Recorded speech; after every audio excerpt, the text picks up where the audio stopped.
Chegou a hora da entrevista do dia com Denise Campos de Toledo.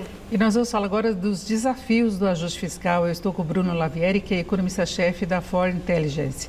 Bruno, boa noite. Boa noite. Bom, Bruno, nós tivemos o anúncio, confirmação, na verdade, daquele contingenciamento de 15 bilhões do orçamento deste ano. Isso para o governo garantir o resultado fiscal dentro daquela margem de tolerância, que seria um déficit de 28,8 bilhões.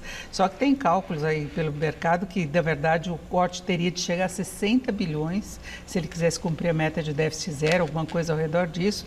Então, pode ter de vir mais corte pela frente, é isso? Eu diria que sim. Acho que esses 15 são só o começo, né? Eles não são suficientes para chegar no piso da meta, né? com o limite inferior da banda.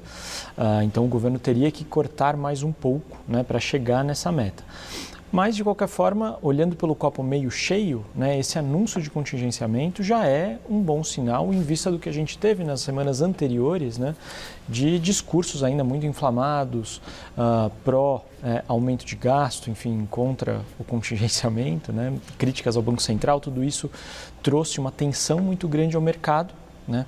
E acho que agora essa questão, né, esse anúncio do contingenciamento e algumas outras falas ajudam a acalmar um pouco esse clima de tensão, né? Mas ainda não é suficiente. E nós tivemos inclusive um artigo na revista The Economist recentemente falando que com Lula o Brasil caminha no lado selvagem da economia e cita muito essa questão fiscal, lembrando inclusive que houve essa mudança de posição de Lula e coloca a Janja também como uma influenciadora dele, o trabalho do Haddad em tentar mudar, que isso teve repercussão, mas tem a abordagem das consequências negativas, impacto no dólar, na saída de capitais, a preocupação maior dos investidores com déficit público, com o aumento da dívida pública, e é uma condição que está presente ainda, não é? Perfeito, perfeito. Esse flerte, né, com o descontrole fiscal, que de fato acontece, ele traz uma consequência imediata, né, que é justamente isso, é uma disparada do dólar, né, desconfiança do investidor, fuga de capitais, tudo isso acontece já em algum grau, né? Então, enfim, caminhar para além disso, né, ou seja, de fato confirmar um descontrole fiscal, não é um cenário mais provável por enquanto, mas isso traria também consequências imediatas, né? Ou seja, a partir do momento que você sabe que determinado credor não vai ser capaz de pagar, você já corta completamente o financiamento. E aí sim o país sofreria, né? Sofreria a curto prazo um problema de solvência de longo. E tem um problema colocado também, que são os juros nos Estados Unidos. Então, para o investidor é mais tranquilo ele ter a segurança no título americano que está com uma boa rentabilidade, independentemente da gente ter a Selic mais alta. Exatamente. É um momento do cenário externo, né, que acaba sendo mais desafiador para nós, né, uma vez que, novamente, né, com a taxa de juros nos Estados Unidos num patamar alto, né, e ainda sem uma perspectiva exata de quando ela vai começar a cair, o dólar né, rentável, né? Então não tem tanto porque o investidor correu um risco desnecessário, né, em cima de uma rentabilidade que pode ser só um pouco maior do que a que ele vai ter lá fora. Agora, esse artigo coloca que os brasileiros são mestres em viver à beira do abismo fiscal.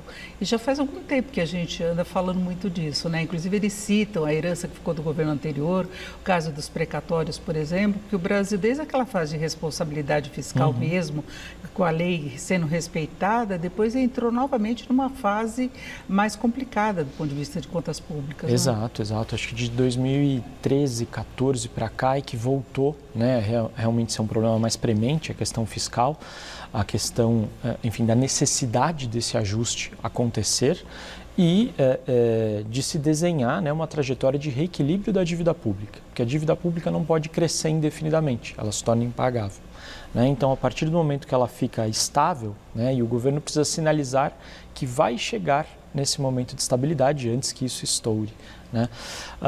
Enfim, tudo que aconteceu de lá para cá, nesses últimos 10 anos, né, não resolveram o problema, né, acalmaram apenas parcialmente, houve o teto dos gastos, né, depois o teto ruiu, depois veio a pandemia, os gastos aumentaram, na hora de voltar não voltaram completamente. Então a gente teve o precatório também. Teve o precatório muito recentemente, né? Então, enfim, tem realmente um flerte, né, com o precipício fiscal, né? E o atual governo já começou com aquela PEC da transição, que aí estourou mesmo os gastos. Foi licença para gastar.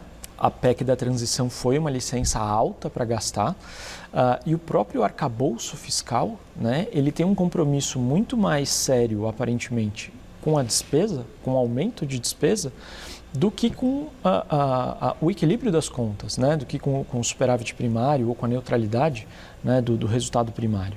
Então, enfim, ainda são questões bem delicadas. O esforço fiscal proposto pelo arcabouço é para você ter espaço para gastar. Então, é uma situação que o governo também vai observar. Porque se continuar nessa progressão, no ano das eleições de 2026, ele vai estar amarrado pelo próprio arcabouço em relação a despesas. Mas antes, Bruno, a gente estava falando a respeito dessa provável necessidade de mais cortes ainda este ano. Agora, de onde cortar? Nós tivemos hoje uma entrevista com a Simone Tebet, em que ela chamava muita atenção, tem as despesas de programas sociais, mas ela disse que é uma política de governo, por exemplo, manter o salário mínimo com reajuste real. Agora, ela citou a questão de incentivos, né, quando o governo abre mão, né, de receita, que é uma coisa que é muito pesada no Brasil. Ela falou que está alguma coisa da ordem aí de 4,6%, 5,6%, desculpa, do PIB, né? É um peso muito grande e ela não sabe mais a eficácia desses incentivos. Exatamente, a maior parte desses programas é muito antiga, né, e politicamente difícil de retirar.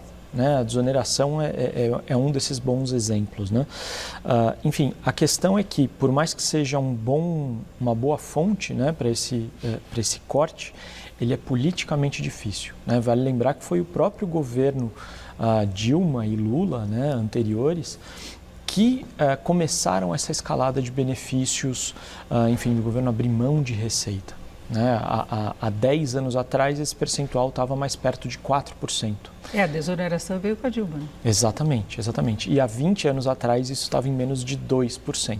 Né? Então, realmente, a escalada, né, e a dimensão que isso toma, realmente é super importante, mas não é um corte fácil. Né? A Simone Tebet, inclusive, citou esses 2%. Ela falou, o histórico é esse, era 2%, agora está na faixa entre 5,6% e 5,8% do PIB, dá 615 bilhões de renúncia fiscal, isso é o que o governo deixa de arrecadar com esses estímulos. Mas o governo agora também veio com mais medidas engessando o orçamento, essa questão de salário mínimo e gastos da Previdência, correção de programas sociais, ampliação desses programas, e a Previdência é um dos problemas. Certamente, certamente. Mas é um bom sinal, né, o governo olhar também para o lado da despesa. Né? Até aqui a gente viu muitas falas, muitas ideias em torno da receita. Né? Desde o anúncio do arcabouço, estava muito claro que a maior parte do ajuste fiscal seria feito pelo lado da receita, aumentando carga tributária. O governo tem tentado fazer isso, teve alguns avanços, nem todos os que gostaria, mas o bom sinal agora é esse ajuste também pelo lado da despesa. Né? Não é nada muito grande, muito substantivo, mas já é, né, um primeiro passo, e essa preocupação denota, né, que o governo enxerga, né, essa dificuldade e esse risco que traz ao mercado. E esbarrou em algumas medidas que não passaram no Congresso para tentar ampliar mais a receita, que não é uma coisa em geral, né? Eles foram buscando brechas, privilégios também que se tinha em relação a isso, mas agora a gente vê todos os memes aí envolvendo o ministro Haddad exatamente por conta de novas taxas, né? E isso cola. Exatamente, exatamente. Aumentar a carga tributária também não é algo popular. Né? Enfim, teriam, né, algumas fontes mais fáceis do ponto de vista da eficácia, né, da política econômica, como a própria desoneração, mas elas não são politicamente fáceis. Né? Então, o que o governo tem feito é isso, aumentar ali pequenos tributos, isso cai mais facilmente, né? Isso fica mais claro para o consumidor, né, esse aumento de carga tributária, e isso vai bater, claro, na popularidade. Agora, em termos de perspectiva, a gente tem que aguardar o final do mês, quando eles vão apresentar a proposta para 2025 e vão mostrar exatamente o que está sendo contido agora de despesa, porque pode ser muita coisa que é verba de custeio, que em algum momento tem de ser liberada de novo, não é? Exatamente, exatamente. O contingenciamento, né, a gente precisa entender que é algo de curto prazo, né? Não é estrutural. E o problema do Brasil é estrutural. Né? É de fato caminhar em direção ao superávit primário e diminuir, na verdade, o déficit nominal, né? Que são os juros da dívida, que é o que faz a dívida crescer de fato. né? Então, o equilíbrio da dívida pública só vai ser alcançado com esse trabalho de forma mais estrutural. E aí não adianta reclamar muito dos juros que incidem sobre a dívida, porque quanto mais frouxa a política fiscal, pior é a mais política juros monetária. precisa para equilibrar, né, esse balanço, né, entre fiscal e monetário. Agora, você acha que dá para segurar a situação ou você acha que fica nesse caminho meio torto durante o atual governo, até que se consiga uma nova reforma, alguma coisa assim? Eu acho que continua, né, nessa questão puxa de um lado, puxa de outro, justamente porque o governo, né, tem muito essa divisão, né? Um lado do governo é mais gastador, né?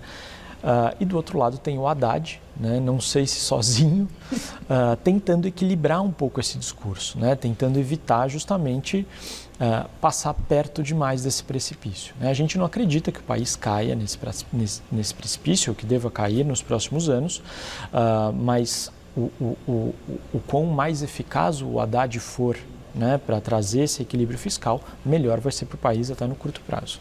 Perfeito. Nós ouvimos o Bruno Lavieri, que é economista-chefe da Fora Intelligence. Bruno, mais uma vez, obrigado, uma boa noite. Eu que agradeço. Boa noite.